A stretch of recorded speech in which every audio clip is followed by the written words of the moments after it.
Assalamualaikum warahmatullahi wabarakatuh. Salam sejahtera bagi kita semua. Perkenalkan, saya Ahmad Hidayat, staf pengajar di Fakultas Kesehatan Masyarakat Universitas Andalas.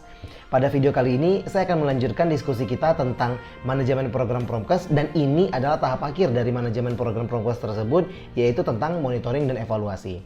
Monitoring dan evaluasi ini adalah dua hal yang berbeda namun saling melengkapi, karena tujuannya adalah sama. Tujuan dari MONEV atau monitoring evaluasi adalah untuk mengetahui apakah tujuan yang telah kita set di awal perencanaan telah tercapai di dalam proses implementasi. Ketika monitoring, kita memantau setiap tahapannya di dalam proses implementasi, sehingga jika terjadi kendala atau ada hal-hal yang mungkin membutuhkan perubahan yang positif, maka bisa kita lakukan sedini mungkin. Sedangkan evaluasi adalah untuk perbaikan berupa hasil evaluasi ini menjadi rekomendasi untuk perbaikan di masa yang mendatang. Nah, sebagaimana yang tadi kita sampaikan bahwa tujuan dari MONEV ini adalah untuk mengetahui apakah tujuan betul-betul bisa tercapai seoptimal mungkin melalui implementasi program. Maka fokus MONEV itu ada tiga. Yang pertama adalah efisiensi, bagaimana penggunaan sumber daya itu apakah betul-betul efisien. Yang kedua adalah efektivitas, apakah semua tahapan activity yang dilakukan di dalam implementasi betul-betul dapat mencapai tujuan yang telah ditetapkan sebelumnya. Dan yang terakhir adalah impact, bagaimana dampak dari program ini apakah betul-betul sesuai dengan tujuan yang telah kita tetapkan di awal gitu ya. Jadi bedanya kalau efektivitas bicara output, kalau impact bicara outcome. Nah, ini ada tabel sederhana perbandingan antara monitoring dan evaluasi. Jadi kita jangan sampai keliru lagi yang mana monitoring, yang mana evaluasi.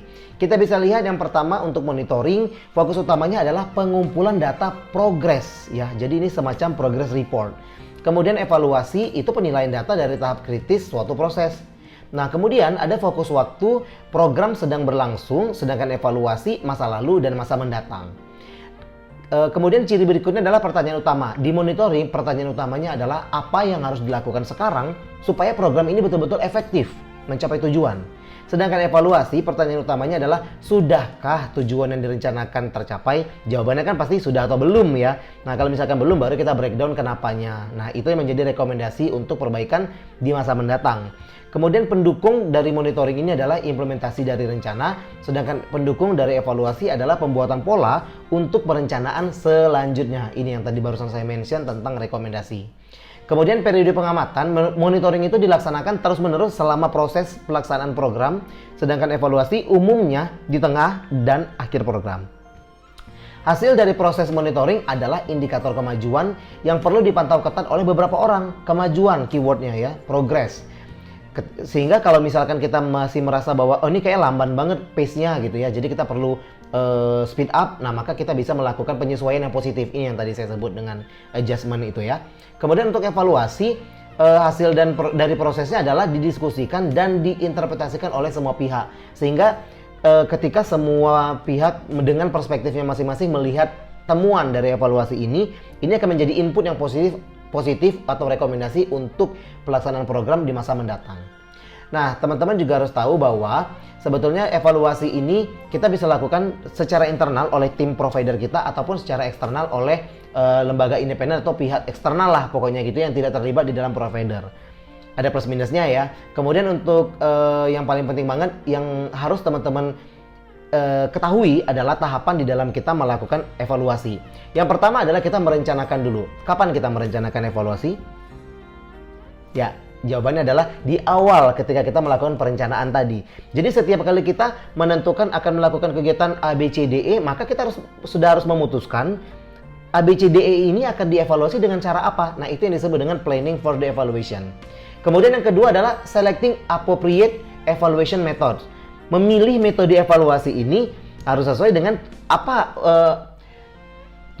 tujuan evaluasi yang akan kita lakukan. Ingin melihat apa, ingin mengetahui apa. Tentu berbeda ya, ada yang mungkin dengan kuantitatif, ada yang mungkin dengan kualitatif, ada yang harus dengan wawancara, ada yang bisa dengan angket, penyebaran angket atau kuesioner dan lain sebagainya. Pemilihan metode ini adalah tahap kedua setelah kita sepakat akan merencanakan evaluasi tadi yang di awal. Yang ketiga adalah pengumpulan dan analisis data. Jelas ya, ngapain dievaluasi kalau tidak mengumpulkan dan dianalisis datanya. Setelah selesai data kita kumpulkan dan analisis, hasil temuan kita ini harus kita laporkan. Kepada siapa? Kepada semua pihak yang terlibat. Mulai dari kita sebagai provider, donatur mungkin, stakeholder yang terlibat, termasuk si sasaran. Dia juga harus mengetahui kira-kira apa temuan yang kita dapatkan dari hasil evaluasi, sudah sejauh mana perubahan yang mereka dapatkan. Ada kendala apa ketika proses program Promkes ini diimplementasikan sehingga mungkin tidak maksimal dan lain sebagainya.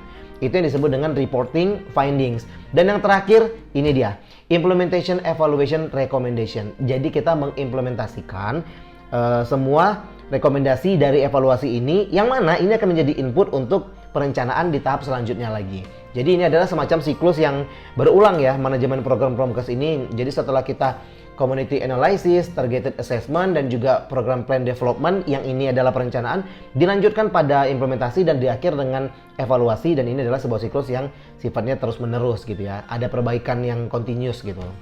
Oke, itu aja untuk monitoring dan evaluasi sebagai pengantar saja. Untuk lebih lengkapnya teman-teman bisa baca di modul yang ada di iLearn, ataupun juga bisa melalui kolom chat untuk diskusi, ataupun di WhatsApp group.